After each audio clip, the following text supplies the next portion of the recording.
الله من الشيطان الرجيم. بسم الله الرحمن الرحيم.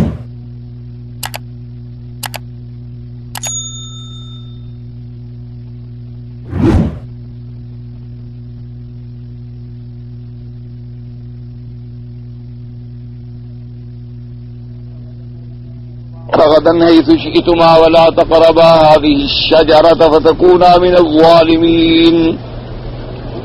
أزلهما الشيطان عنها فأخرجهما مما كانا فيه وقلنا اهبطوا بعضكم لبعض عدو ولكم في الأرض مستقر ومتاع إلى حين. قال المؤلف والمفسر رحمه الله تعالى أدام النفع بعلومه وعلومكم في الدارين آمين. إلى أن قال فهذه أقوال ستة في تفسير هذه الشجرة. قال الإمام العلامة أبو جعفر بن جرير رحمه الله والصواب في ذلك أن يقال إن الله عز وجل ثناؤه نهى آدم وزوجته عن أكل شجرة بعينها من أشجار الجنة دون سائر أشجارها فأكلا منها ولا علم عندنا بأي شجرة كانت على التعيين لأن الله لم يضع لعباده دليل على ذلك في القرآن ولا من السنة الصحيحة. اب مفسر رحمۃ اللہ علیہ فرماتے ہیں کہ اس آیت کہ ولا تقربا هذه الشجرة، تو اس شجرہ کے بارے میں جو اقوال ہم نے ذکر کیے ہیں تو مفسر رحمۃ اللہ علیہ فرماتے ہیں کہ تقریباً یہ 6 اقوال ہو گئے.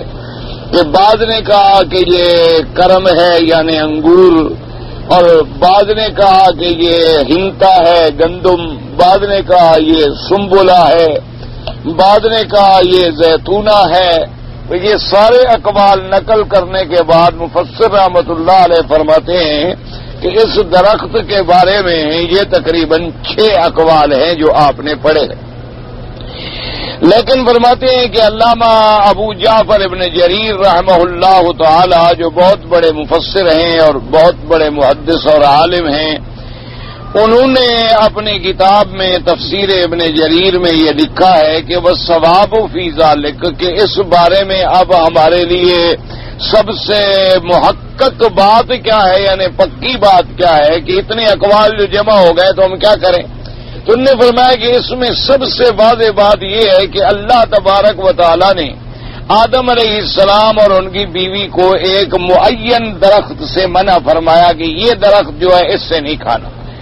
باقی کسی درخت سے ان کو منع جنت میں نہ کیا گیا، لیکن انہوں نے کھا لیا. ولا علم عندنا بأي شجرة كانت على التعيين، ہمیں کوئی علم نہیں کہ وہ درخت کیا تھا، وہ کون سا درخت تھا، اس کا کوئی ہمیں معین علم حاصل نہیں ہو سکتا. اس لیے کہ لأن اللہ لم يضع لعباده دلیلا، اللہ پاک نے بھی قرآن پاک میں کوئی ذکر نہیں فرمایا کہ وہ درخت کون سا تھا. اور اسی طرح حضور پاک صلی اللہ علیہ وسلم کے فرامین مبارکہ میں بھی ہمیں کوئی نہیں ملا کہ وہ درخت کون سا تھا. تو لہذا جب قرآن ہی نہ بتلائے، حضور پاک ہی نہ بتلائیں، تو پھر تو محض کتب سابقہ کی روایات کی بنا پر ہم ٹھوکریں کھاتے رہیں گے. تو لہذا اس لیے بہتری ہے ہم یہ کہیں بھی اللہ جانتا ہے کون سا درخت تھا، خدا جانے. ایک جنت میں درخت تھا جس سے منع کیا گیا، لیکن آدم علیہ السلام اور بی بی حوا علیہ السلام جو ہیں وہ کھا بیٹھے بس. وقد قیل کانت شجرۃ البر، اور بعد نے کہا کہ وہ بر کا وکیل کانت شجرۃ العین وکیل کانت شجرۃ التین پڑھ چکے آپ. وجائز ان تکون واحدۃ منها، اور مفسر میں ہو سکتا ہے ان میں سے کوئی ایک ہو. وذلك علم اذا علم لم ينفع العالم بعلمه وان جهله جاهل لم يضره جهله به والله اعلم. اب مفسر فرماتا ہے کہ اگر ہمیں درخت کی تعیین کا علم ہو جائے، پتہ بھی لگ جائے کہ فلاں درخت ہے، تو کیا فائدہ ہوگا ہمیں. اور اگر ہمیں درخت کی تعیین کا علم نہ ہو تو پھر ہمیں نقصان کون سا ہے. وہی ایک درخت ہے، اللہ نے منع فرمایا تھا، بار انہوں نے کھا لیا. وَكَذَلِكَ رَجَّ الْإِبْهَامُ وَالرَّازِي فِي تَفْسِيرِهِ وَيَرْبَوْ الصَّوَابِ. اسی طرح راضی نے اپنی تفسیر میں بھی کہا کہ یہ مبہم رہنے دو، جب اللہ نے چھپا لیا ہے تو ہم کیوں اس میں بحث کریں. وَقَوْلُهُ تَعَالَى فَأَزَلَّهُمُ الشَّيْطَانُ عَنْهَا، يكون الضمير في قوله أنا عائد إلى الجنة ويكون معنى الكلام كما قال عاصم فأزالهما فنحاهما. پھر پھسلایا شیطان نے ان کو، تو انہا کا ضمیر کس چیز سے پھسلایا، کس چیز سے بہکایا؟ تو علماء نے فرمایا کہ اس کا ضمیر جو ہے جنت کی طرف ہے، تاکہ جنت سے اس نے پھسلایا، کیونکہ جیسے کہ عاصم نے اپنی قرات میں بھی پڑھا فَأَزَالَهُمَا، ان ازلہما کے بجائے فَأَزَالَهُمَا، یعنی وہاں سے اس کو ہٹایا، پھسلایا. وَيَسِيُّ أَن يَكُونَ عَائِدًا عَلَىٰ أَقْرَبِ الْمَذْكُورَيْنِ وَالشَّجَاعَ فَيَكُونُ مَعْنَى الْكَلَامِ كَمَا قَالَ اللَّهُ سُبْحَانَهُ وَتَعَالَى فَأَزَلَّهُمَا مِن قِبَلِ الزَّلَلِ. فعلى هذا يكون تقدير الكلام فأزلهما الشيطان عنها أي بسببها. اور دوسرا قول یہ ہے کہ فأزلهما الشيطان عنها کا ضمیر کدھر ہے؟ انہوں نے کہا کہ اقرب مرجع جو ہے وہ درخت ہے، یعنی شیطان نے ان کو پھسلایا. سبب کیا تھا؟ اسی درخت کے ذریعے، اسی درخت کے سبب سے شیطان نے ان کو پھسلا ڈالا. اس لیے فرماتی ہیں کہ جیسے کہ قتادہ نے فرمایا کہ ازلہما، یہ زلل سے ہے یعنی پھسلانا، زلہ سے. تو اب ترجمہ کیا ہوگا؟ فازلہما الشیطان عنہا ای بسببها. سبب کیا بنا؟ یہی درخت بنا، کیونکہ شیطان نے اسی درخت کو پھر ذریعہ بنا لیا. ملعون سمجھ گیا نا کہ بھائی اس چیز سے اللہ نے ان کو منع فرمایا ہے کہ اس چیز کے قریب نہ جاؤ، تو اگر میں کسی طرح ان کو اس درخت کے کھانے پہ مجبور کر دوں تو اس کا مطلب ہے کہ اللہ کی ناہی توڑ بیٹھیں گے.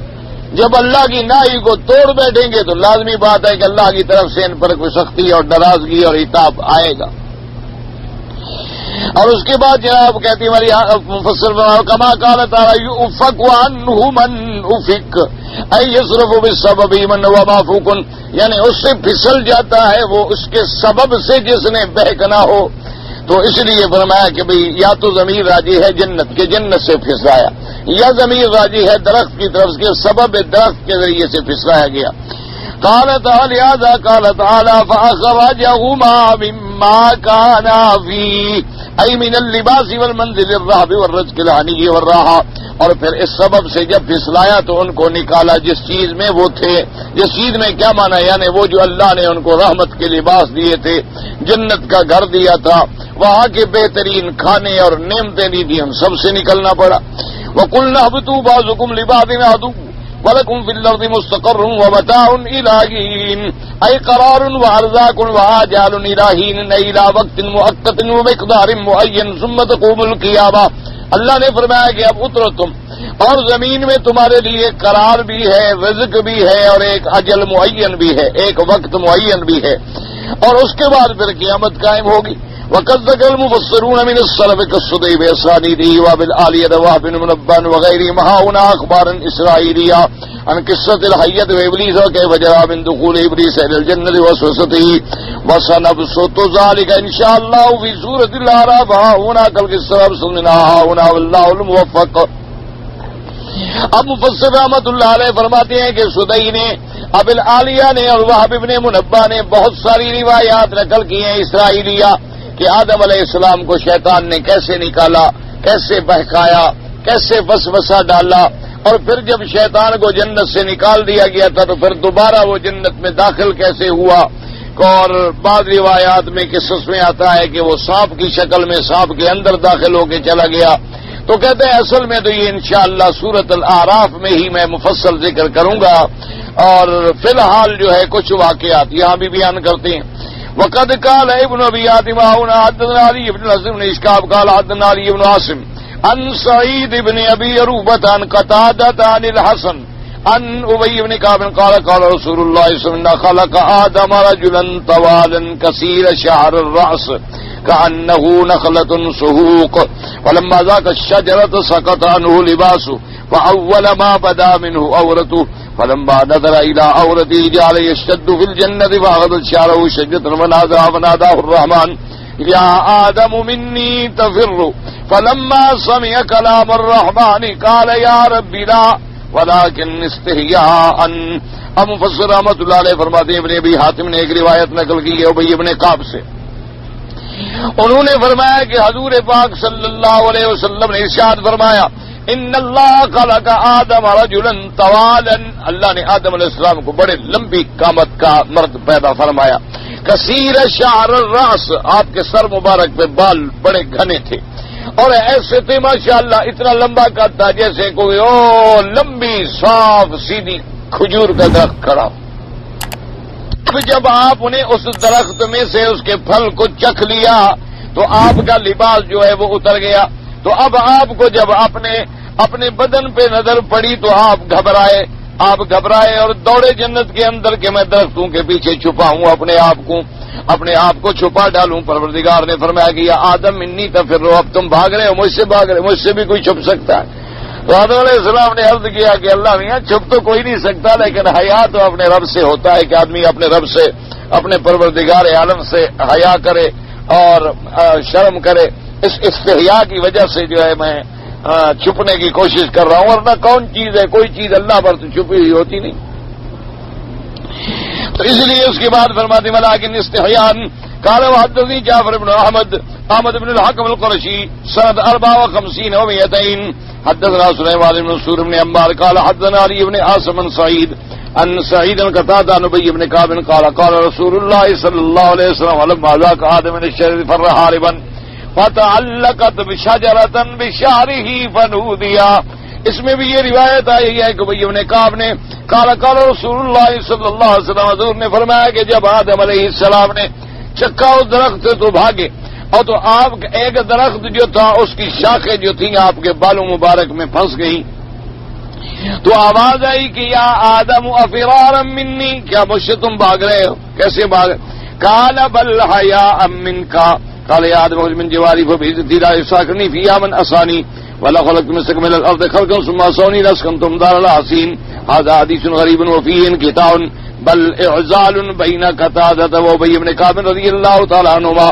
اب اس کے بعد اللہ تبارک و تعالی نے فرمایا کہ آدم اب تمہیں حکم دیا جاتا ہے کہ تم میرے ہمسایہ گیری سے یہاں سے چلے نکلو۔ ہمیں عزتی، مجھے اپنے عزت و جلال کی قسم ہے کہ میں کسی کو بھی اپنے قریب میں نہیں رکھوں گا جو میری نافرمانی کرے۔ ولو خلقت مثلک من الارض، اگر میں یعنی زمین بھر دوں ایسی مخلوق سے جو نافرمانی کرے تو ان کو بھی میں یہاں نہیں رکھوں گا، پھر ان کو میں دنیا میں رکھوں گا۔ لیکن مفسر فرماتے ہیں کہ یہ حدیث جو ہے صحیح نہیں، اس کے اندر غرابت ہے اور انقطاع ہے قتادہ اور ابی بن کعب کے درمیان میں۔ وقال الحاکم حدثنا ابو بکر بن باقوین محمد بن احمد بن نضر معاویہ بن عمرو بن زاہد بن عمار بن ابی معاویہ البجلی عن سعید بن جبیر عن ابن عباس رضی اللہ تعالیٰ قال واس کر آدم الجنت لا بین صلاۃ العصر الى غروب الشمس، یعنی نہیں ٹھہرایا گیا آدم علیہ السلام جنت میں اتنی دیر جیسے کہ عصر سے لے کر غروب شمس تک۔ ثم قال صحیح علی شرط الشیخین ولم یخرجاہ، اس کے بعد انہوں نے فرمایا کہ یہ حدیث جو ہے صحیح ہے، یعنی اور صحیح بھی امام بخاری اور امام مسلم کی شرط پر ہے۔ مقصد یہ تھا کہ یعنی اتنی تھوڑی دیر آدم علیہ السلام کو جنت میں رکھا گیا، تو ایک روایت مبارک میں یہ بھی آیا۔ اور اصل میں بات یہ بھی سمجھیں کہ وہاں کے جو اوقات ہوتے ہیں وہ اللہ تبارک و تعالی ہی جانتے ہیں، ہم ان کو سمجھ ہی نہیں سکتے۔ ایک بات ہمیشہ یاد رکھیں، کیونکہ مثال کے طور پر جیسے آتا ہے کہ قیامت کا ایک دن جو ہے وہ 1000 سال کے برابر ہوگا۔ اب اگر ایک دن 1000 سال کے برابر ہو تو عصر سے مغرب کا وقت کبھی اسی اندازے سے حساب نکالیں گے۔ پر اسی طرح ایک روایت مبارک میں یہ بھی آیا کہ قیامت کا دن جو ہے وہ 50,000 سال کے برابر ہوگا۔ تو اگر 50,000 سال کے برابر ہو تو پھر عصر سے مغرب کا وقت بھی اسی حساب سے آپ کو نکالنا ہوگا۔ تو اس لیے معاملہ یہ ہے کہ یہ معاملہ اللہ پر چھوڑا جاتا ہے، کیونکہ جب جنت کا نظام ہی الگ ہے، وہاں کے ایام بھی الگ ہیں، وہاں کے اوقات بھی الگ ہیں، تو ان کا ہم صرف جو ظاہر حدیث مبارک میں الفاظ ہیں ان پر ایمان لائیں گے اور زیادہ بحث میں اور باریکیوں میں نہیں پڑیں گے کہ بھئی عصر سے مغرب تک یعنی 2 گھنٹے کے لیے اللہ میاں نے ٹھہرایا تھا کہ اسکن انت وزوجک الجنہ، یا آدم اسکن انت وزوجک الجنہ، اور 2 گھنٹے کے اندر آدم علیہ السلام نے وہ درخت بھی کھا لیا۔ تو بہرحال یہ معاملات اللہ تبارک و تعالیٰ کے علم کے اندر ہیں، ان کی تمام تفاصیل کو اللہ ہی جانتے ہیں، کیونکہ اگر ایک حدیث مبارک صحیح ہے تو اس کو انہی الفاظ کے مبارک ہم تسلیم کریں گے۔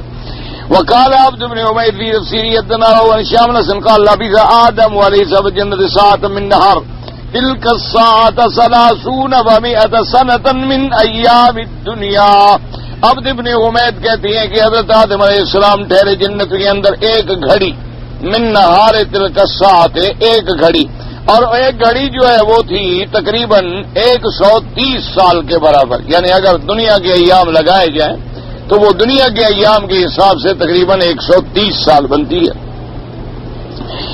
اب اس کے بعد جناب فرماتے ہیں وقال ابو جعفر راضی ربیع بن حسن قال خرج آدم من الجنة للساعة التاسعة او العاشرة فأخرج آدم وغصن الجنة إلى رأسه تاج من شجر الجنة وهو الإكليل من ورق الجنة۔ اب ایک روایت میں یہ بھی آیا کہ آدم علیہ السلام کو جنت سے للساعة التاسعة یعنی 9 بجے یا 10 بجے نکالا گیا، اور آپ ایک ٹہنی بھی لے آئے جنت سے، اور آپ کے سر پر ایک تاج بھی تھا جنت کے درختوں میں سے، اور اس کا نام اکلیل ہے اوراق جنت میں سے۔ بہرحال یہ روایات بھی آئی ہیں۔ یہاں مفسر رحمت اللہ علیہ نے ذکر نہیں فرمایا، جیسے کہ وہ اشارہ فرما گئے ہیں کہ وہ سورۃ الاعراف کے اندر جا کے اس کی مفصل بحث کریں گے، لیکن تمام روایات کو جمع کرنے کے بعد اور تمام اخبار جتنے اس بارے میں ملے ہیں مختلف کتابوں میں یہ تھا کہ اصل میں ابلیس لعین جو ہے اس نے آدم علیہ السلام کو جو دھوکے میں ڈالا تو وہ دھوکہ بھی اس انداز میں تھا کہ اصل میں وہ محبت خدا بندی میں آ کے دھوکہ کھا گئے، کیونکہ دھوکے کے انداز مختلف ہوتے، اسی لیے کہ ایک شریف آدمی کو بعض اوقات شریف بن کے دھوکہ دیا جاتا ہے، اسی طرح ایک ڈاکو کو ڈاکو بن کے اگلا دھوکہ دیتا ہے، ایک چور کو چور بن کے دھوکہ دیتا ہے۔ تو اس لیے ہر کسی کے انداز جو ہیں یعنی ابلیس لعین کے لوگوں کو نعوذ باللہ ثم نعوذ باللہ بہکانے کے اور ہلاکت میں ڈالنے کے وہ بڑے مختلف انداز ہیں۔ کسی کبھی عالم کو اس کے علم کے ذریعے سے دھوکہ دیتا ہے، کبھی عابد کو اس کی عبادت کے ذریعے سے دھوکہ دیتا ہے، کبھی ایک سچے آدمی کو اس کی صداقت کی بنا پہ دھوکہ دیتا ہے، شریف آدمی کو اس کی شرافت کے انداز میں دھوکہ دیتا ہے، اس کے جال ہیں اللہ تبارک و تعالیٰ ہی بچا سکتا ہے۔ اسی لیے تو حکم ہے نا کہ ہم شیطان کے حملے سے اس کے علاوہ نہیں بچ سکتے کہ ہم اللہ کی پناہ پکڑیں کہ اعوذ باللہ من الشیطان الرجیم، کہ یا اللہ ہم تجھ سے پناہ مانگتے ہیں کہ یہ ایسا خطرناک دشمن ہے کہ جو ہمیں نظر بھی نہیں آتا، اور پھر جس کے تسلط کا یہ عالم ہے کہ جتنا دور سے چاہے وسوسے ڈال دے اور پھر جس شکل میں چاہے سامنے آ جائے، تو اس کے حملوں سے بچنے کا ہمارے پاس کوئی علاج نہیں، کیونکہ انہ یراکم هو وقبیلہ من حیث لا ترونہم، کہ وہ تمہیں دیکھتا ہے تم اسے دیکھ نہیں سکتے۔ تو اب جو دشمن نظر آنے والا بھی نہ ہو تو آدمی اس سے کیسے بچے؟ اس سے بچنے کا تو صرف ایک ہی طریقہ ہے کہ پھر ہم پروردگار عالم کی پناہ میں آ جائیں کہ جس کو دنیا کی کوئی طاقت ہی نہیں دیکھ سکتی۔ ویسے علماء نے لکھا ہے کہ شیطان نے دھوکہ اس انداز میں دیا کہ آدم علیہ السلام سے کہا کہ تمہیں پتا ہے کہ اللہ نے آپ کو اس درخت سے کیوں روکا ہے؟ تو آدم علیہ السلام نے کہا کہ نہیں۔ انہوں نے کہا یہ درخت ایسا ہے کہ شجرۃ الخلد و ملک لا یبلا، یہ تو درخت ایسا ہے جو اس سے کھاتا ہے نا بس وہ ہمیشہ زندہ رہے، اور اس کا یہ سلطنت اور ملک اور یہ راحت اور یہ آرام یہ بھی کبھی بوسیدہ نہیں ہوتا۔ ورنہ یہ ہے کہ اللہ نے آپ کو خلافت فی الارض کے لیے چنا ہے، آپ نے زمین میں جانا ہے اور زمین میں جانے کے بعد آپ نے مرنا ہے۔ تو آدم علیہ السلام نے پوچھا کہ اچھا مرنا جو ہے وہ موت کیا ہے؟ تو اس نے کہا میں ابھی آپ کو بتاتا ہوں۔ تو اس نے جناب ایک موت کی شکل اختیار کی، ایک جانور بنایا، دکھایا کہ اب اس کو نزع ہے اور سکرات لگی ہوئی ہے اور تڑپ رہا ہے، اور اس کے بعد وہ مر گیا۔ انہوں نے کہا یہ موت۔ تو انہوں نے کہا اچھا اگر یہ درخت، نے کہا درخت کھا لو تو یہ موت تو کبھی آئے گی نہیں، کیونکہ یہ تو ہے ہی شجرۃ الخلد۔ اور دوسرا یہ ہے کہ بھی اس درخت کے کھانے سے آپ ہمیشہ اپنے پروردگار عالم کے پاس رہیں گے جنتوں میں، اور اگر آپ نے نہ کھایا تو کبھی نہ کبھی تو آپ کو نیچے بھیجا جائے گا، چونکہ آپ نے خلافت کر لی ہے زمین میں، آپ یہاں سے نکالے جائیں گے۔ اب آدم علیہ السلام پر تو دراصل غلبہ تو یہ ہوا نا کہ میں اللہ کے قرب میں رہوں، اللہ کے دور نہ جاؤں اور میں جنت میں رہوں. اور اس پر اس بدبخت نے یہ بھی کیا جو قرآن میں آتا ہے کہ وَقَاسَمَهُمَا إِنِّي لَكُمَا لَمِنَ النَّاصِحِينَ، اور اس نے کہا مجھے اللہ کی قسم ہے جس نے مجھے پیدا کیا اور آپ کو پیدا کیا، میں تو تم دونوں کا خیر خواہ ہوں. فَدَلَّاهُمَا بِغُرُورٍ، انہوں نے دھوکے کے ساتھ آدم علیہ السلام، اب دھوکہ بھی انہوں نے کس وجہ سے کہا کہ مجھے قرب خدا بندی، اللہ کا قرب نصیب ہو، اگر میں نے نہ کہا تو میں دور ہو جاؤں گا اور میں جنت سے نکالا جاؤں گا، آسمانوں سے نکالا جاؤں گا، مجھے زمین میں جانا ہوگا. تو اب اس لیے کیونکہ آدم علیہ السلام قرب خدا بندی کے متلاشی تھے، وہ اللہ تبارک و تعالی کا قرب چاہتے تھے، تو دھوکہ بھی اسی طرح. تو اسی طرح سے دیکھیں کہ جیسے لکھا ہے بعض کتابوں کے اندر کہ ایک دفعہ ایک بڑے اللہ کے ولی، اللہ کے بزرگ، بڑے معروف حضرت عبد القادر جیلانی رحمۃ اللہ علیہ جو گزرے ہیں، وہ بہت بڑے موحد تھے، حنبلی المسلک تھے. تو عبادت کر رہے تھے کہ یکدم دیکھا کہ درخت کے اوپر روشنی ہی روشنی. تو اس کے بعد ایک آواز آئی کہ تم نے میری اتنی عبادت کی ہے، اتنی محنت کی ہے، اتنی چلہ کشی کی ہے، اتنی ریاضت کی ہے کہ میں تجھ سے راضی ہو گیا ہوں، آج کے بعد تمام عبادتیں تم پہ معاف کر. اب ایک روشنی بھی ہو اور روشنی سے یہ آواز بھی آ رہی ہو تو فوری طور پر آدمی کے دماغ میں اور ذہن میں تو یہ جائے گا کہ اللہ کی طرف سے کوئی آواز ہے. تو اس بنا پر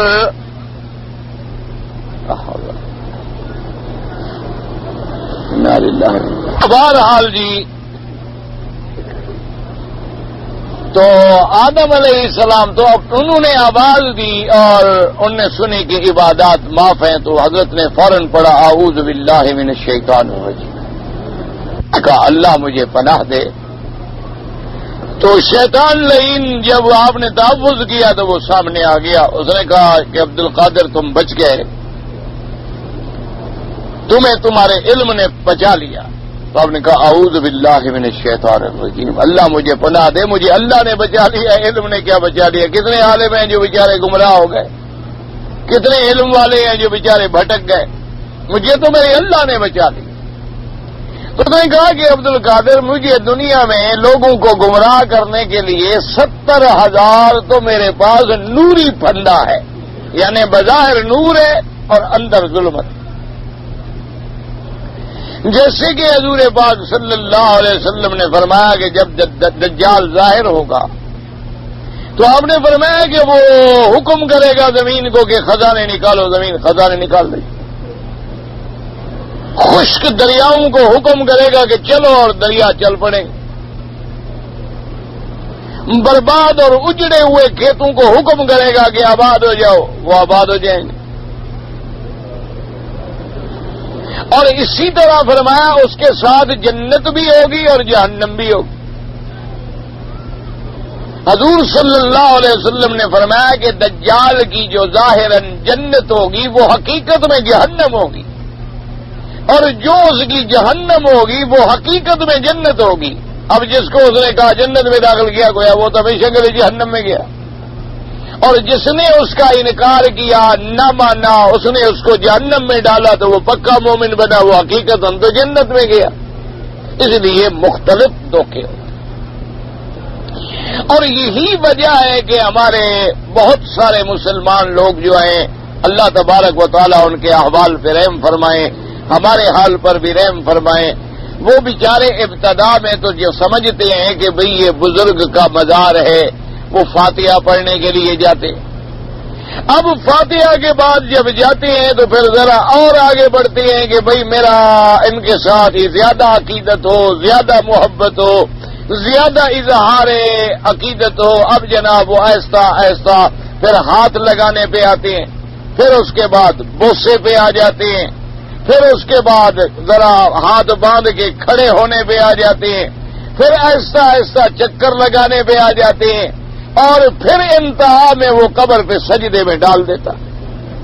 اور کبھی کبھی یہ بھی ہوتا ہے کہ وہ جیسے کہ لوگوں نے مثلا کسی کو کوئی مشکل پیش آ گئی تو کسی نے کہا کہ بھئی آپ فلاں بزرگ کی قبر پہ جائیں اور وہاں جا کے 9 راتیں بیٹھیں، اور بس رات دن تم اس بزرگ کا تصور جو ہے اپنے سامنے رکھو، گویا کہ وہ بزرگ آ گئے ہیں اور تیری مدد کر رہے ہیں اور تجھے مشکل سے نکال رہے ہیں۔ اب وہ بیچارہ بیٹھا ہوا ہے، رات دن قرآن بھی پڑھ رہا ہے اور وظیفے بھی پڑھ رہا ہے اور تصورات میں بھی پڑا ہوا ہے۔ اب شیطان نے رات کو دھوکہ دیا اور شیخ کی شکل بنا کر اس کے سامنے آیا اور کہا جاؤ تمہاری مشکل میں نے حل کر دی۔ اچھا، اور خدا کی قدرت سے کام بھی ہو جاتے ہیں، کیونکہ اللہ کی طرف سے بھی تو امتحان آتا ہے نا بندے پر۔ بھئی کام تو اگر ہندو کے نہیں ہو جاتے، کام یہودیوں کے نہیں ہو جاتے، نصارہ کے بھی ہو جاتے ہیں، تو یہ جتنے لوگ ہیں ان کے بھی تو کام تو ہو جاتے ہیں۔ کام تو ہونا ہے اگر اللہ نے جو لکھا ہے۔ اب اس آدمی کو آپ لاکھ تقریر کریں، قرآن سنائیں، حدیث سنائیں، قبر پرستی سے ڈرائیں، وہ کہے گا عجیب بات ہے مولوی صاحب، میں نے اپنی آنکھوں سے دیکھا، قبر سے میرا شیخ نکل آیا اور اس نے میری مدد کی، مجھے کہا جاؤ تمہارا کام میں نے کر دیا، اور میں گیا اور میرا کام ہو گیا۔ اب اس پر تقریر کیا اثر کرے؟ الا جس کو اللہ ہدایت عطا فرما دے، اللہ ہدایت عطا فرما دے، وہ سمجھ جائے کہ بھئی ایسے جنات کے تصرف ہوتے ہیں، شیاطین کے تصرف ہوتے ہیں، ورنہ نفع نقصان کا مالک صرف اللہ ہے، کوئی نفع دینے والا نہیں، کوئی نقصان دینے والا نہیں۔ اور جس بزرگ کو میں حاجت روا بنا رہا ہوں ان پر تو خود موت آ گئی ہے اور وہ خود دفن ہو چکے ہیں، ان پر تو خود مصیبتوں کے پہاڑ ٹوٹے ہیں، وہ اپنی مصیبتیں رفع نہیں کر سکے تو میری حاجت براری کیا کریں گے؟ جس کو اللہ ہدایت دے دے وہ تو سمجھ جاتا۔ اب آپ دیکھ لیں نا جی، دنیا میں کتنی شیعہ ہیں، روافض ہیں جو یا علی کے نعرے لگاتے ہیں، ماتم کرتے ہیں، یا حسین کے نعرے لگاتے ہیں، انگاروں پہ چلتے ہیں، زنجیروں سے اپنے آپ کو زخمی کرتے ہیں، اپنے سروں میں چھریاں مار دیتے ہیں، چاقو مار دیتے ہیں، حضرت علی کو مشکل کشا، حاجت روا اور ہر وقت نفع نقصان کا مالک سمجھتی ہے۔ اللہ کے کعبے کا طواف جو کر رہے ہوں، جہاں کربلا کو پشتو نہیں ہو تو وہاں پھر جاتے ہیں، کعبے کو پشت ہو تو ہو جائے لیکن کربلا کو نہ ہو، امام حسین کے روضے کو نہ ہو۔ اتنے عقیدت مند، اور پھر ساتھ یہ بھی کہتے ہیں جی حضرت حسین شہید ہو گئے، مظلوم 72 اولاد بھی شہید ہو گئی کربلا میں، اور یہ بھی کہتی ہیں کہ جناب خلافت بھی حضرت علی کی چھن گئی، بی بی فاطمہ الزہرا کا فتق بھی چھن گیا، اور اس کے بعد حضرت علی نے نہ اپنی بیوی کی مشکل کشائی کی، نہ اولاد کی مشکل کشائی کی، نہ اولاد کی مشکل کشائی کی، ہماری مشکل کشائی کے لیے وہ تیار ہے۔ وہ کہتے ہیں باجی یہ تو اصل میں بات یہ ہے نا، وہ تو اللہ کی رضا پہ راضی تھے، ورنہ تو بس نعرہ لگاتے حضرت علی کا تو سارے مر جاتے، وہ تو رضا پہ راضی تھے، شہید ہونا چاہتے تھے، تم رضا پہ راضی کیوں نہیں ہوتے ہو؟ بھئی اگر وہ اللہ کی رضا پہ راضی تھے تو ہمیں یہی سبق دے گئے نا کہ ہمارے ماننے والے بھی اللہ کی رضا پہ راضی رہیں، کہ اللہ شہادت لکھے تو الحمدللہ، تکلیفیں لکھے تو الحمدللہ، خوشیاں لکھے تو الحمدللہ، دکھ دے تو الحمدللہ اور سکھ دے تو الحمدللہ، ہمیں بھی تو پھر ان کے نقش قدم پہ چلنا چاہیے۔ نہیں، بات سمجھنی ہے۔ کتنے لوگ ہیں، اللہ معاف فرمائے، اللہ معاف فرمائے، نہ نماز ہے، نہ روزہ ہے، نہ زکوٰۃ ہے، کبھی زندگی میں کسی کو حج نصیب ہو گیا تو ہو گیا، اس میں بھی یہ عقیدہ ہے کہ زواری جو ہے اس کا زیادہ ثواب ہے اور حج کا کم ثواب آ جاتی ہے۔ جیسے ہمارے بعض لوگ جو ہے سرمایہ دار یا امیر آدمی، وہ بھی تو آ جاتے ہیں، حج ان کا بھی مقصد نہیں ہوتا، سیاحت ہوتی ہے، چلو پکنک کر لو، دیکھ لو یار اتنے لوگ جو اکٹھے ہوتے ہیں کیا ہوتا ہے وہاں، ذرا دیکھیں تو صحیح۔ ایسے وہ بھی آ جاتے ہیں حج کرنے کے لیے، لیکن مکے میں رہتے ہوئے، مدینے میں رہتے ہوئے بھی نماز نہیں، روزہ نہیں، حج نہیں، زکوٰۃ نہیں، پاکی کا خیال نہیں، جماعت کھڑی ہوئی ہے، بیٹھے ہوئے ہیں، تو یہ وجہ کیا ہے کہ دماغوں میں ایک دھوکہ آ گیا ہے کہ ہم آل بیت رسول کے محب ہیں اور آل بیت قیامت والے دن جو ہے جنتوں کے مالک ہوں گے، بس ہمیں تو عمل کرنے کی ضرورت ہی نہیں ہے، ہمیں تو وہ پکڑ کے جنت میں لے جائیں۔ ایک بات دماغ میں بٹھا دی گئی ہے اور وہ بات دماغ سے نکلتی ہے۔ اصل وجہ کیا ہے کہ زین لہم الشیطان اعمالہم، شیطان نے غلط اعمال کو مزین کر دیا ہے دماغوں میں کہ یہ جو تم نے کیا ہوا ہے یہ اصل عبادت ہے۔ اس لیے شیطان کے دھوکے جو ہے نا جی، دعا کرو اللہ پاک رحم، اللہ پاک کی وجہ۔ ایک عالم ہوگا ساری زندگی علم میں گزری، بس دماغ میں کیڑا ڈال دے گا تم سے بڑا عالم ہی کوئی نہیں، باقی تو کچھ بھی نہیں، فلاں چھوڑو جی وہ تو جاہل آدمی ہے، اور بھائی فلاں آدمی نے کہا چھوڑو جی وہ تو بالکل جاہل آدمی ہے۔ اچھا جی اللہ کے اچھا ایسے کر دے بھائی امام ابو حنیفہ نہیں، چھوڑو جی وہ تو کوفے کا ایک کسائی تھا۔ بھائی اب امام ابو حنیفہ رحمت اللہ علیہ تابعین کے دور کا آدمی ہے، خیر القرون کے دور کا آدمی ہے، کوئی اس کی فقہ کو مانے نہ مانے، لیکن گستاخی کرنے کی تو کسی کو حق نہیں نا۔ کوئی آدمی امام مالک امام دار ان کے پاس اسی مسئلے پر کوئی صحیح حدیث موجود ہو، تمہیں کیا پتا ہے؟ کیونکہ ان کا زمانہ جو ہے اقرب ہے الى زمان رسول اللہ صلی اللہ علیہ وسلم۔ ہم 1400 سال پیچھے آ گئے اور وہ صرف 100 سال پیچھے ہیں، تو جو لوگ 1300 سال ہم سے زیادہ قریب ہے حضور پاک کے زمانے سے، تو ان کو جو حدیث کا علم، حضور کی سنت کا علم، حضور کے اقوال کا علم، حضور کے افعال کا علم ہو سکتا ہے، جنہوں نے ان لوگوں کو اپنی آنکھوں سے دیکھا ہے کہ جن لوگوں نے دین پڑھا ہو حضرت محمد رسول اللہ سے صلی اللہ علیہ وسلم۔ اور پھر صحابہ کا مرکز بن گیا تھا کوفہ، یعنی بڑے بڑے صحابہ، اجلا صحابہ رضوان اللہ علیہم اجمعین، ان کا مرکز بن گیا، چونکہ حضرت علی رضی اللہ تعالیٰ عنہ نے دارالخلافہ وہاں بنا لیا، تو تمام علم جو تھا مدینہ منورہ کا اور حضور کی سنت کا گویا کہ وہاں منتقل ہو گیا جب صحابہ منتقل ہو گئے۔ لیکن نہیں، بس ایک دماغ میں کیڑا ڈال دے گا، اور یہ بس امام ابو حنیفہ پیدا نہ ہوتے اور یہ امام نہ ہوتے نا، بس لوگ بالکل ٹھیک ہوتے۔ یہ جھگڑا ہی چاروں نے کیا ہوا ہے، یہ جو 4 پیدا ہوئے ہیں نا ان نے جھگڑا کر دیا۔ یہ 4 نہ ہوتے تو تم 4000 بن جاتے، پھر تم 4 لاکھ بن جاتے، پھر کیا ہوتا؟ ابھی تو شکر کرو کہ ان 4 نے محنت کر کے ایک چیز کو منضبط کیا ہوا ہے۔ اگر ہم ہر آدمی کو چھٹی دے دیں گے پھر کتنی 1000 بن جاؤ گے؟ اللہ تبارک و تعالی رحمت فرمائے۔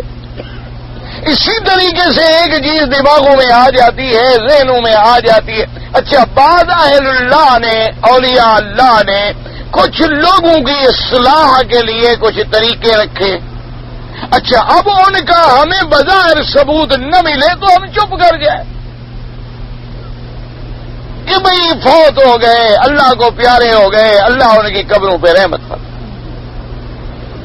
اور پھر مجموعی طور پر ہم کسی کے خدمات کا نتیجہ دیکھیں۔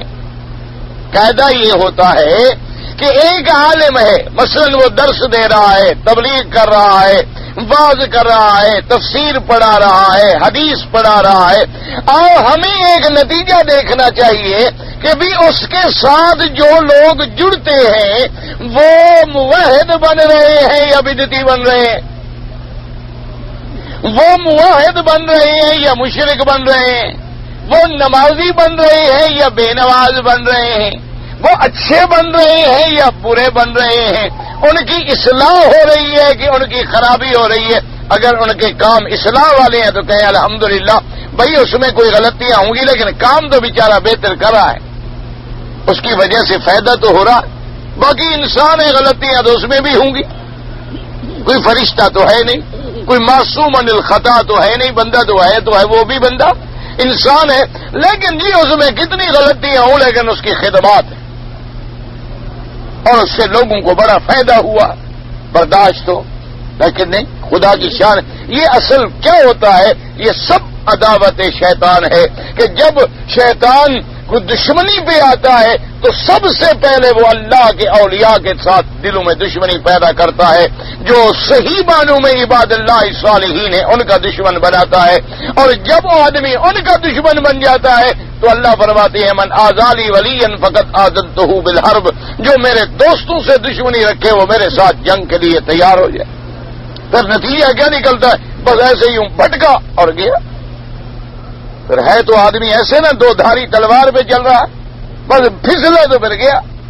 اس لیے اللہ تبارک و تعالی رحمت کرے، شیطان دھوکہ جب دیتا ہے عابد کو عبادت کی رنگ میں دھوکہ دیتا ہے۔ ایک عابد ہے ساری رات کھڑا ہے تہجد میں، بس دماغ میں ڈال دے گا بھی تیرے جیسی عبادت کسی نے نہیں، تم نے تو کمال کر دیا بھئی، تو واقعی اللہ کا بندہ ہے، بس اسی دماغ میں آیا بندہ گیا۔ عالم کو علم میں دھوکہ دیتا ہے کہ تم بڑے عالم ہو، جو تم نے حدیث سمجھی ہے نا 1300 سال پہلے امام بھی نہیں سمجھے، تم نے جو سمجھا ہے نا ماشاءاللہ کمال کر دی، پہلے 1300 سال والے سب غلط، کمال ہے تم جس نتیجے پہ پہنچے ہو نا یہ بات تو کسی کو سمجھ ہی نہیں آئی۔ اب کیا آدمی اسی طرح اللہ تبارک و تعالی اب آدم علیہ السلام کو دھوکہ کیا دیا، کہا کہ ہاں کہ یہ جو درخت ہے نا وَقَاسَمَهُمَا إِنِّي لَكُمَا لَمِنَ النَّاصِحِينَ، کہ مجھے اللہ کی قسم ہے میں تمہارا خیر خواہ ہوں۔ اب آدم علیہ السلام جیسے مومن اللہ کے نبی یہ سوچ ہی نہیں سکتے کہ کوئی بندہ اللہ کے نام پر جھوٹی قسم بھی کھا جائے گا۔ المومن بلہن، مومن تو بڑا صاف دل ہوتا ہے، مومن تو جیسے اس کا دل صاف ہوتا ہے وہ دوسرے کو بھی صاف سمجھتا ہے، ان کو تو یہ تصور بھی نہیں ہو سکتا۔ اور پھر کہا کہ یہ شجرۃ الخلد ہے، یہ جب کھاؤ گے تو ہمیشہ جنت میں رہو گے، اور یہی آدم علیہ السلام چاہتے تھے کہ میں یہاں سے نہ نکلوں، اسی میں فَضَلَّاهُمَا بِغُرُورٍ، اور ان کو دھوکے میں ڈال دیا۔ باقی یہ باتیں جو ہے کہ سانپ کے منہ میں گھس گیا، اندر کیسے چلا گیا، اندر جانے کی ضرورت تو اس کو ہو جس کی باہر سے بات نہ چلے۔ دیکھو نا جی، ایک آدمی اگر یہاں سے بیٹھے بیٹھے اپنی بات دور نہ پہنچا سکے تو وہ سفر کرے گا، جب وہ وسوسہ ڈالنے میں جہاں بیٹھا ہو وسوسہ ڈال سکتا ہے تو پھر اندر جانے کے جھگڑے کرنے کی ضرورت ہی کیا ہے کہ کبھی اس کو سانپ کے منہ میں ڈالیں، کبھی اس کو کسی کے، ہمیں جو گمراہ کرتا ہے تو کوئی سانپ بن کے تو نہیں آتا، ہمارے دلوں کے اندر بھی تو وساوس ڈال دیتا ہے، خیال ڈال دیتا ہے اور ہم بھٹک جاتے ہیں۔ آدم علیہ السلام کے دل و دماغ بس جب قرآن نے کہہ دیا کہ اس نے وسوسہ ڈالا۔ اب جناب فرماتے ہیں کہ اس کے بعد آدم الہند الجنہ، اب اللہ نے حکم دیا کہ اترو جنت سے، تو آدم علیہ السلام کو جب اتارا گیا تو آدم علیہ السلام ہند میں اترے، جسے آپ ہندوستان کہتے ہیں، تو روایات میں ہے کہ ہند کے ملک میں آدم علیہ السلام کو اتارا گیا۔ وَنَظَرَ مَعَهُ الْحَجَرَ الْأَسْوَدَ، حجر اسود بھی اتارا گیا، وَقَبْضَةٌ مِّن وَرَقِ الْجَنَّةِ، اور جنت کے کچھ پتے جو تھے جن درختوں کے وہ بھی نہ لائے گئے، فَبَثَّهُ بِالْهِندِ وَنَبَتَتْ شَجَرَةُ الطِّيبِ وَإِنَّمَا مَا يُجَاءُ بِهِ مِنَ الطِّيبِ مِنَ الْهِندِ مِن قَبْضَةِ الْوَرَقِ الَّتِي هَبَطَ بِهَا آدم۔ اب اس پتے جو جنت سے لائے تھے آپ نے وہ ہندوستان کی زمین میں چھوڑے تو وہاں کچھ بوٹیاں پیدا ہوئیں جس سے عطر وغیرہ پیدا ہوئے، تو کہتے ہیں اصل میں ہندوستان کے عطر جو مشہور ہے اس کی وجہ یہی ہے کہ وہاں وہ کچھ پتے آ گئے تھے جو اصل درخت لائے جنت سے آدم علیہ السلام، وہاں لگائے گئے اور ان سے یہ چیزیں پیدا ہوئیں۔ اب اس کے بعد کہتے ہیں انما قبض آدم ازمن الجنت منها، آدم علیہ السلام تو اس لیے ساتھ لائے تھے تاکہ جنت کی کچھ نعمتیں بطور یادگار میرے پاس رہیں، تاکہ آپ کا اس سے آپ کو دکھ تھا کہ میں جنت سے اتارا جا رہا ہوں۔ وقال عمران بن حسین بن صاحب سعید بن جبیر ان ابن عباس نے قالوا بدہنا ارض الہند، انہوں نے کہا کہ وہ اس جگہ کا نام دہنا تھا زمین ہند میں۔ وقال ابن ابی حاتم حدثنا ابو ذر قال حدثنا عثمان بن شیبہ قال حدثنا جرير ان طاهر سعید بن قالوا بدہنا علیہ السلام دہنا يقال لا دہنا بین مکہ والطائف، انہوں نے کہا کہ نہیں مکے اور طائف کے درمیان میں اتارے گئے۔ وعن الحسن البصری قال اهبط آدم بالهند وحواء بجدہ، آدم علیہ السلام کو ہندوستان میں اتارا گیا اور بی بی حوا کو جدہ میں۔ وابلیس بدستمیسان من البصرۃ علی امیال، اور ابلیس جو ہے وہ بصرے کے قریب ایک جگہ ہے وہاں اتارا گیا۔ وحبطت الحیۃ باصبہان، اور صاف جو ہے اس کو اصفہان جو آج کل اصفہان کہلاتا ہے وہاں اتارا گیا. وقال محمد بن یاد حدثنا محمد بن عمار بن حارث قال حدثنا محمد بن سعید بن ثابت قال حدثنا ربيع قيس عن الزبير بن عدي بن عمر رضی اللہ تعالی عنہ قال اوبت آدم بالصفا وحوا بالمروہ. آدم علیہ السلام کو صفا پہ اتارا گیا اور بی بی حوا کو مروہ پہ اتارا گیا. وقال رجاء بن سلمہ اوبت آدم علیہ السلام یدا ولا ركبتيه وتاتي راسه. جب آدم علیہ السلام اترے تو رکوع کی کیفیت میں تھے, سر جھکائے ہوئے تھے. وعبد ابلیس مشبکا بین اصابع راسه الى السماء. اور ابلیس کو جب اتارا گیا تو اس نے ہاتھوں میں ہاتھ ڈالے ہوئے اور سر اٹھایا ہوا تھا تکبر کر کے. وقال عبد الرزاق قال معمر قال اخبرني ابن قاسم زهير قال نبي موسى قال ان الله ينبت من الجنة الارض اللہ مسرد كل شيء وزفته من ثمار الجنة وثماركم هذه من ثمار الجنة غير ان هذه تتغير وذلك لا تتغير. اب جناب فرماتی ہے کہ اللہ نے جب آدم علیہ السلام کو زمین پہ اتارا تو اللہ نے ان کو ہر چیز کی صنعت کا علم بھی عطا فرمایا اور اللہ نے ان کو جنت کے پھل بھی عطا فرمائے. فرماتے ہیں یہ جو پھل تم کھا رہے ہو گویا کہ یہ جنت کی ہیں, لیکن ان میں تغیر آئے گا اور جنت کے پھلوں کے اندر کوئی تغیر نہیں آئے گا. وقال زہری عبد الرحمن بن حرب اللہ عن نبی ہریرہ قال قال رسول اللہ خیر یوم طلعت فیہ الشمس یوم الجمعہ فیہ خلق آدم فیہ اتقى الجنة فیہ خرج من النہار وهو مسلم النسائی. اب مفسر رحمۃ اللہ علیہ فرماتی ہیں حضرت ابی ہریرہ رضی اللہ تعالیٰ عنہ سے روایت ہے حضور پاک نے فرمایا کہ سب سے بہتر دن جو ہے جمعہ کا دن ہے, چونکہ جمعہ کے دن اللہ نے آدم علیہ السلام کو پیدا فرمایا. جمعہ کے دن اللہ نے آدم علیہ السلام کو جنت میں داخل فرمایا اور جمعہ کے دن آدم علیہ السلام کو جنت سے نکالا گیا. رواه مسلم النسائی. وقال راضي بن نحوي هذا تحديد عظيم من كل المعاصي من وجوه الاول ان من تصور ما جرى على آدم بسبب اقدام حادث التي الصغيرة كان على وجل شديد من المعاصي. اب مفسر رحمۃ اللہ علیہ فرماتی ہیں کہ ہمیں اس آیت میں بہت بڑی تنبیہ ملی کہ اگر ہمارے ابا حضرت آدم علیہ السلام سے اتنی معمولی سی غلطی پر اتنی بڑی سزا ملی تو ہم کس شمار و قطار میں ہیں کہ ہم دنیا میں رہیں اور جو مرضی آئے کھاتے رہیں اور جو مرضی آئے پیتے رہیں اور جو مرضی آئے حرام کرتے رہیں. تو اس لیے ہمیں سبق لینا چاہیے کہ اتنی معمولی سی بات کہ اللہ نے فرمایا درخت کا پھل نہیں چکھنا, چکھا تو بس جنت سے نکالا گیا, کپڑے اتارے گئے, وہ عزت و عظمت کا مقام جو تھا اس پر امتحان آ گیا.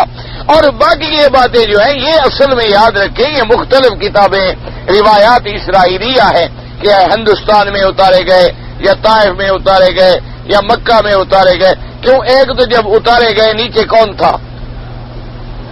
وہی آدم کی اولاد تھی. تو روایت کس نے کی؟ وہی شیعہ والی روایت ہے نا. 72 تو شہید ہو گیا, ان کو قصہ کس نے سنایا؟ زین العابدین بیمار تھے, باقی اہل بیت کی بیویاں خیمے کے اندر تھیں.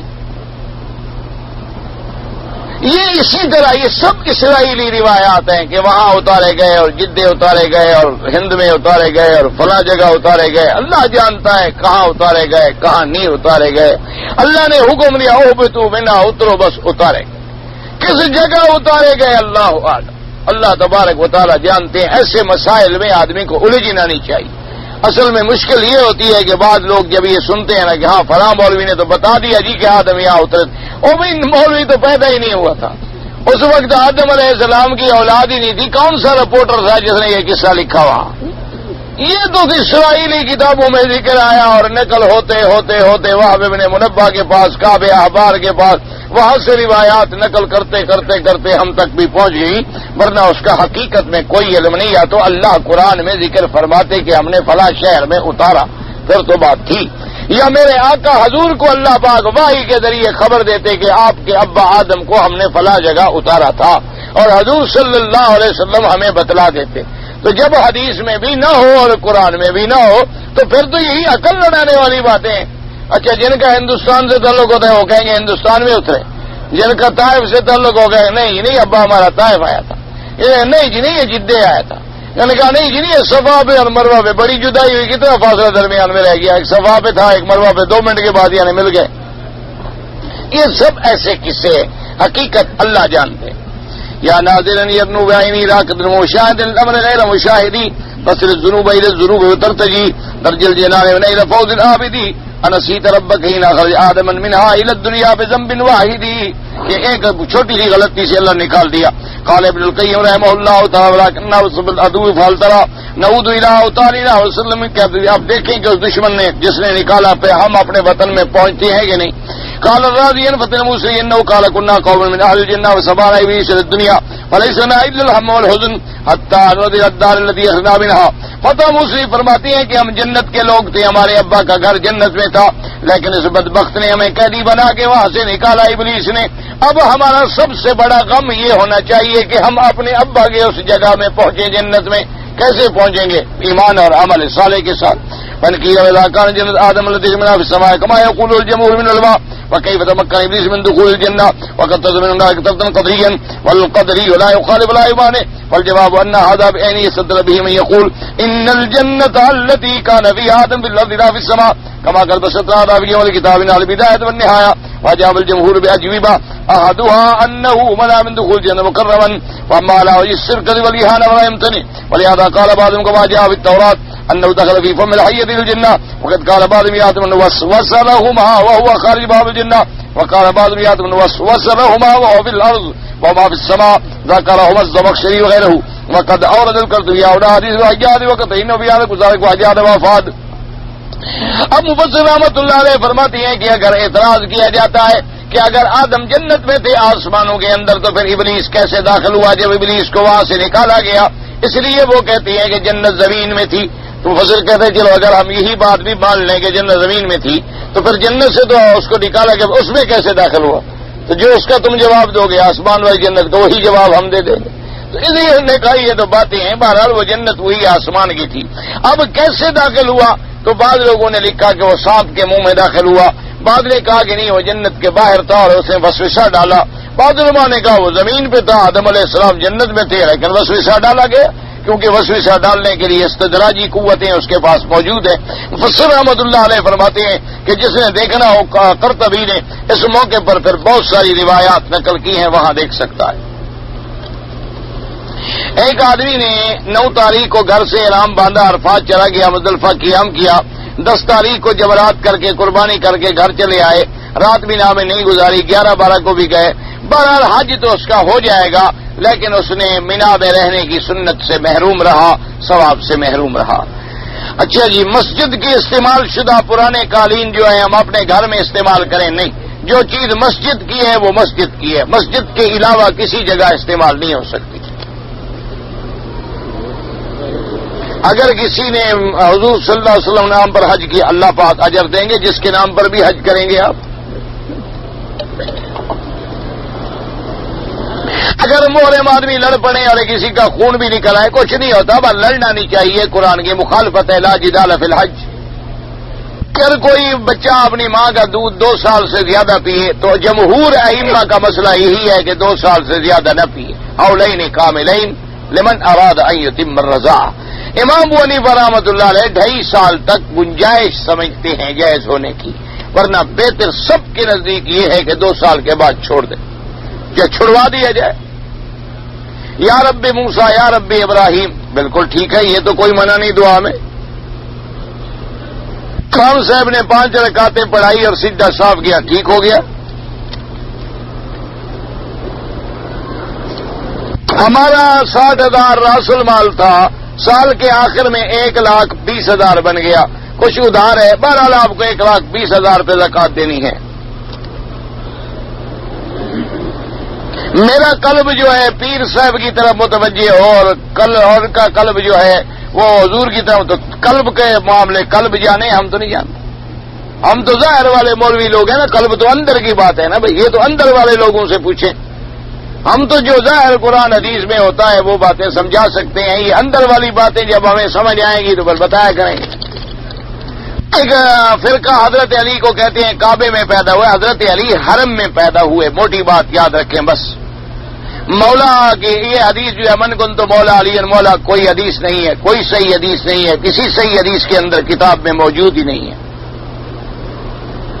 حضرت عمر فاروق نے بیوی فاطمہ الزہرا کے گھر کو جلایا تھا تو حضرت علی کہاں سوئے ہوئے تھے؟ آپ نعرہ لگاتے ہیں تو کشتی جیت جاتے ہیں، انہوں نے اپنی بیوی کے گھر کو بھی نہیں بچایا.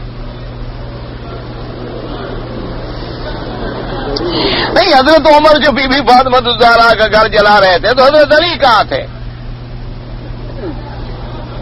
تو حضرت علی اگر اپنی بیوی کی حفاظت نہ کرے، حضور کی بیوی کی یعنی حضور کی نبی کی بیٹی کے گھر کی حفاظت نہ کرے تو حضرت علی کا جرم نہیں ہے؟ جلانے والے کا تو چلو جرم بنا، لیکن حضرت علی نے کیا کیا؟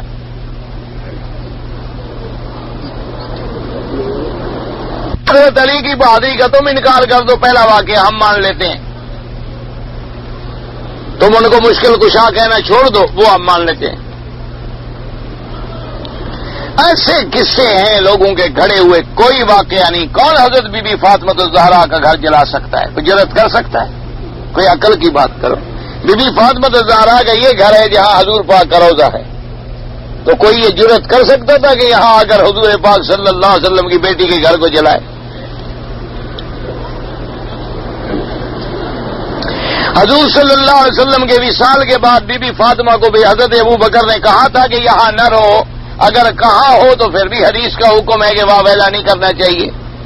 پہلی بات تو یہ ہے کہ کہاں نہیں ہے، لیکن اگر بفرض محال کہا ہو تو اللہ کے نبی نے حکم دیا ہے، اللہ کے نبی نے کہا ہے کہ موت کے بعد واویلا نہ کیا کرو، غم نہ کیا کرو، صرف آنسو بہاؤ، آواز نہ نکالو۔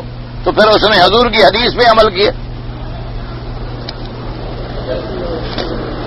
اور میت کو دفن کرنے کے بعد حساب کتاب شروع ہوگا۔ میت بھائی جہاں ہو اس کی قبر ہوتی ہے، تلاجے میں رکھ دو، کسی جگہ رکھ دو، قبر میں رکھ دو، ہوائی جہاز میں رکھ دو، کہیں رکھ دو، بس جب روح نکل گئی اس کے بعد اگلا کام شروع ہو گیا۔ اب وہ کہاں ہے، کیسے ہے، وہ عالم غیب ہے، ہم نہیں دیکھ سکتے۔ ہمارا ایمان ہے جو حضور نے فرمایا ہے، لیکن وہ چیزیں چونکہ عالم برزخ، عالم غیب سے تعلق رکھتا ہے، ہم اس کو دیکھ۔ بیماری کی حالت میں اگر کوئی آدمی اونٹ کا پیشاب پیے تو جائز ہے؟ بالکل جائز ہے۔ حضور پاک صلی اللہ علیہ وسلم کے زمانے میں یعنی کچھ لوگ تھے جن کے پیٹ پڑ گئے تھے، تو ان کو حضور نے حکم دیا کہ ان کو اونٹوں کا دودھ بھی پلاؤ اور اونٹوں کا پیشاب بھی پلاؤ۔ تو اونٹ کی پیشاب جو ہے یہ استسقاء کی بیماری میں علاج کے طور پہ استعمال ہوتا ہے، تو اس بیمار کے لیے تو رخصت ہے۔ ایک بریلوی مولوی نے کہا کہ تم قبروں کے وسیلے سے کیوں دعا نہیں مانگتے ہو؟ جب ہمارا خدا حی و قیوم موجود ہے تو ہم مردہ سے کیوں مانگیں؟ جب ہمارا خدا موجود ہے جس کی صفت ہے کہ الحی القیوم، اور جس کی صفت ہے کہ جس کو نیند نہیں آتی، اونگ نہیں آتی، موت نہیں آتی، تو اس خدا کو چھوڑ کے ان سے مانگے جو نیند میں ہو ہماری بات نہ سنے، جو بہت ہو جائے ہماری بات نہ سنے، تو اس سے کیوں نہ مانگے جو ہر وقت سنے؟ اور جس نے حکم دیا ہے کہ ادعونی، مجھ سے مانگو، جو پکار رہا ہے مانگو، اس کو تو چھوڑ دیں، جو خود مانگنے والے ہوں ان سے مانگیں۔ آپ نے دیکھا نا پیر اور مولوی بلا کبھی خرید کرتا ہے؟ دیکھا ہے آپ نے کبھی مولوی پیر کو خرید کرتے دیکھا ہے؟ کیوں؟ وہ مانگنے والا ہے، جو خود مانگنے والا ہو دے کیسے بیچارہ؟ دیتا وہ ہے جو مانگنے والا نہ ہو اور کبھی محتاج نہ ہو، جو ساری دنیا سے مانگ مانگ کے لے آئے اس نے کیا دینا ہے؟ تو جتنی اللہ کے سوا مخلوق ہے وہ ساری مانگنے والی ہے، دینے والا کون ہے؟ میرے مدنی محمد مصطفیٰ نے کس سے مانگا؟ یہ حضور نے رکن یمانی سے لے کر حجر اسود تک کون سی دعا پڑھی تھی؟ ہاں جی، کیا دعا پڑھی تھی؟ تو کس سے مانگ رہے ہیں؟ تو میرا مدنی محمد خدا سے مانگے، تم قبروں سے مانگو، تمہاری مرضی ہے، ہم تو محمد مدنی کے راستے پہ چلیں گے۔ ختم لال بیگ، یہ چونٹی، ان سب کو مارنا جائز ہے، بالکل جائز ہے۔ ٹوپی اوڑھنا، ٹوپی اوڑھے سنت ہے، رومال باندھے سنت ہے، پگڑی باندھے سب جائز ہے۔ والدین کو 15 روز کے ویزے پہ بلا لے اور 1 مہینہ رکھ لے، کوئی حرج نہیں، اللہ پاک رحمت فرمائے۔ شیعہ کہتے ہیں کہ باغ حضرت فاطمہ کو حضور پاک نے دیا تھا، حضرت عمر نے چھین لیا، تو قیامت میں حضور کو شکایت کر دینا۔ ہمارے پاس تو باغ ہے نہیں کہ ہم واپس کر دیں، ایسے علاج ہے۔ بھائی اگر حضرت عمر نے چھینا تھا پھر حضرت علی بھی بادشاہ بنے کہ نہیں بنے؟ تو حضرت علی نے کیوں نہ دے دیا؟ سارے حدیثوں نے ایک مسجد بنائی ہے، اس میں محراب نہیں بنایا، کوئی بات نہیں، نماز تو قبلے کی طرف پڑھتے ہیں۔ اگر نماز قبلے کی طرف نہ پڑھیں پھر تو جھگڑے کی بات ہے، لیکن اگر کوئی آدمی نماز قبلے کی طرف پڑھے، محراب بنائے تب مرضی، نہ بنائے اب مثلا مسجد کی چھت پہ کھڑے ہو جائے تو کون سا محراب ہوگا؟ اب اگر ہم میدان میں کھڑے ہو جائیں نماز پڑھے تو کوئی محراب آگے ہمارے ہوگا؟ یہ محراب بنانا کوئی اتنا ضروری نہیں ہے. یہ تو جب سیدنا عمر رضی اللہ تعالیٰ عنہ پہ حملہ ہوا تو اب مسلمانوں نے فکر کیا کہ بھائی دشمن صفوں میں چھپ کے کھڑا ہو جاتا ہے، پتہ نہیں لگتا اور امام پہ حملہ کر دیتا ہے، تو چلو محراب ذرا بنا دیا جائے تاکہ امام کی اور مقتدیوں کی اندازہ ہو جائے اور حفاظت کا انتظام ہو جائے.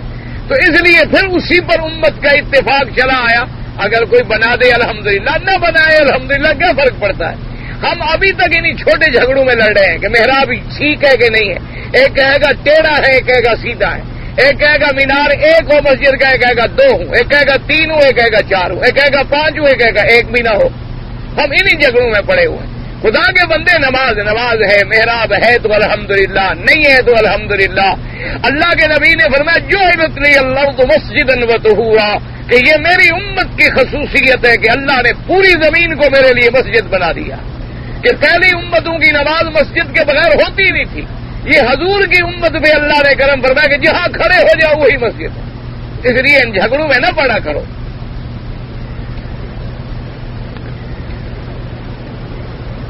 عصر کی نماز کے بعد جو ہے ہم نفل طواف کے پڑھیں یا نہ پڑھیں، امام ابو حنیفہ رحمۃ اللہ علیہ فرماتے ہیں کہ مغرب کے بعد پڑھیں، عصر کے بعد نہ پڑھیں، فجر کے بعد بھی نہ پڑھیں جب تک سورج نہ نکلے. باقی ائمہ کے نزدیک جائز ہیں. تو اس لیے اس میں بھی کوئی اختلاف کی بات نہیں ہے.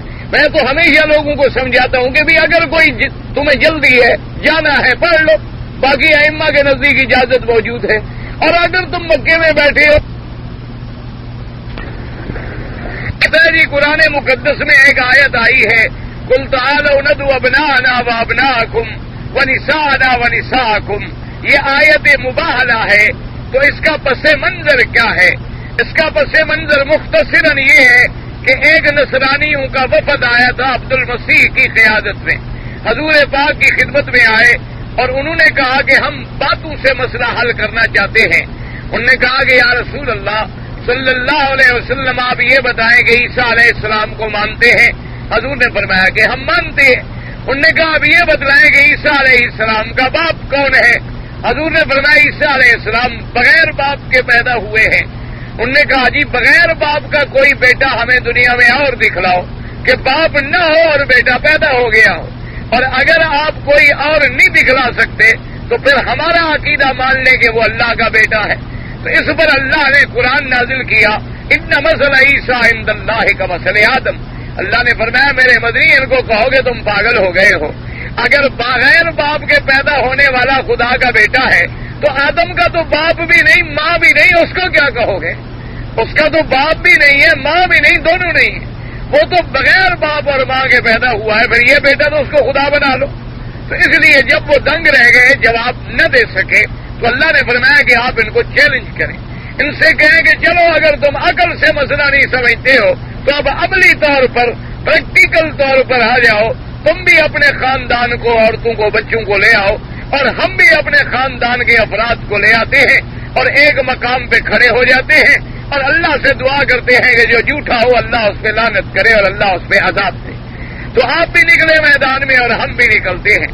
تو نصرانیوں نے کہا کہ ٹھیک ہے جناب، ہم تیاری کرتے ہیں، آپ ہمیں مہلت دیں، ہم سوچ کر اس کا مقابلے کا جواب جو ہے کل دیں گے.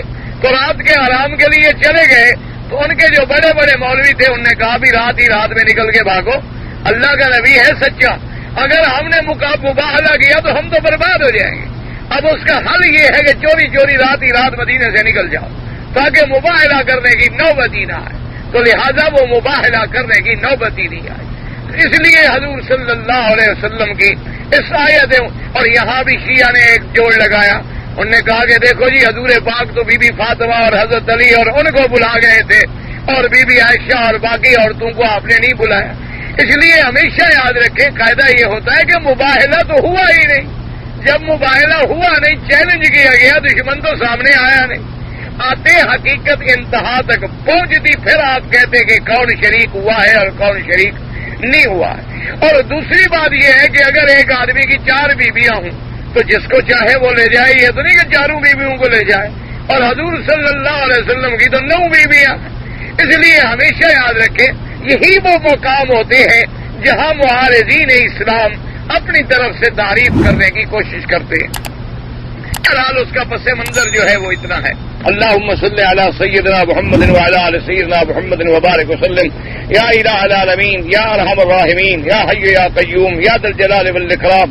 یا اللہ عالم اسلام پر اپنی رحمت نازل فرما.